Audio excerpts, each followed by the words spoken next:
Day 17, Min beneath the trees. It's a beautiful autumn day, but the leaves haven't yet started to turn. Chapter 9, Tricky Questions. Eco 1, late morning. If we understood you correctly from our last meeting, Ottolen, the balance may be tipping, Lana asked when the community regathered, and now Zarklon is released. The influence of the Dark Dominion is growing, and together all of this endangers the Silver Radiant Forest. Ottolen nodded. You say there is a plan, so there is hope. All is not lost. We always have hope. Without it we cannot act, Ottolen replied. We must fight to break these maligned connections if we are to fully restore nature's way and maintain the balance. That starts with what we can do to protect the Silver Radiant Forest and its ecosystem. Lana sighed, nodding in agreement. And you've told us all we need to know to decide that Min can go with you on this journey as part of your plan, Lana asked. Despite her traumatic experience earlier, Min sat still, listening, calm now. Yes, Lana. Perhaps it will become clearer as I answer the questions you're sure to have, Ottolen suggested. Min is a fledgling intuitor, that's true. Still, I remain puzzled as to why she has been chosen to accompany you on this journey in the face of such terrible danger. What can one small intuitor Glyn do to change such a fearful situation, Lana asked. Exactly the question I need answered, Flick vibrated. Patience, Min, you'll find out. Dead bark on a tree. You make Galeen look like a visitor from the bright beyond by comparison to your know-it-all attitude. I wish I could get rid of you right now, Min hissed back at her wing. Flutter wrapped about her shoulder. Hang in, Min. We'll soon know. Then we can decide what to do. Min shook her head. Same messages, different voices. It was exhausting. She still wanted to wrench her wings off her back. Ottolen had pulled himself up to his full height and was speaking with quiet authority. Let me start first by addressing you, Zilla and Gala. I have admired your courage in standing back and allowing Min to go through discomfort as she makes her decision. Min looked at her mothers. How hard this must have been for them, not knowing what decision I might make. Ah, so you haven't made a decision then, Flick said. Oh, you're so smug. Yes, of course I have. I'm not going, It's understandable that you're hesitating and have not yet decided, Flutter comforted her. Min decided she was going to ignore Flick and only listen to Flutter.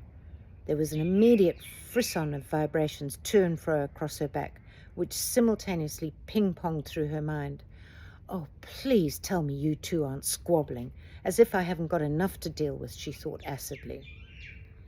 I know this is frightening as it affects your Glyn. With my wings on my heart, I promise if you give permission for Min to come with me, I will look after her as if she were my own, Ottolen announced. Her mother's eyes were shining. Min looked at them. They're grateful, but what? Resigned?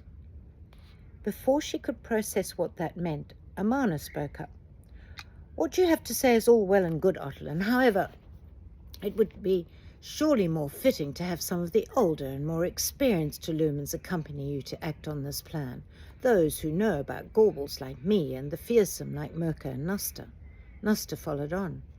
What you've told us is so grave, it seems there may be danger for everyone in acting on the plan you speak of. Is it wise to send such a young Glyn?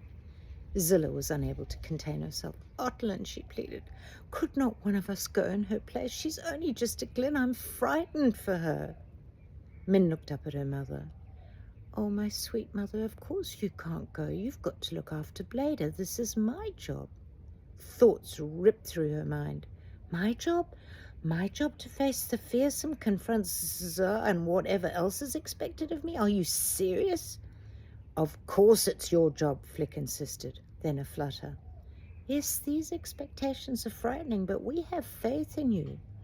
Right, that's it. I'm only listening to you, Flutter. I need support, not orders. Min sucked in her breath. Her internal tussle was evident to Otlin. "You don't have much longer, Min, to learn the nature of your mission," he said softly before pressing on.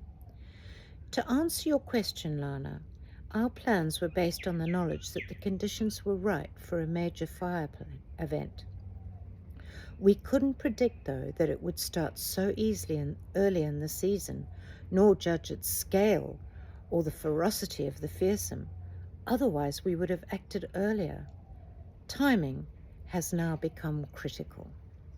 It was Parlia who suggested that we turn to the fledgling intuitors among the Lunan communities within striking distance of Glinterdell. We identified 5 who would be coming into their power, and Min was among them. "Parlia has singled me out? Me?" Min turned towards Prinny, and incredulity sketched across her face. Prinny stared back, her mouth opened in astonishment. "You, Min?" "WOTGO, she spelled out. "What on the great orb indeed," Min thought, shaking her head in disbelief, but not in denial. "Parlia has chosen me. I'll see you under the trees tomorrow."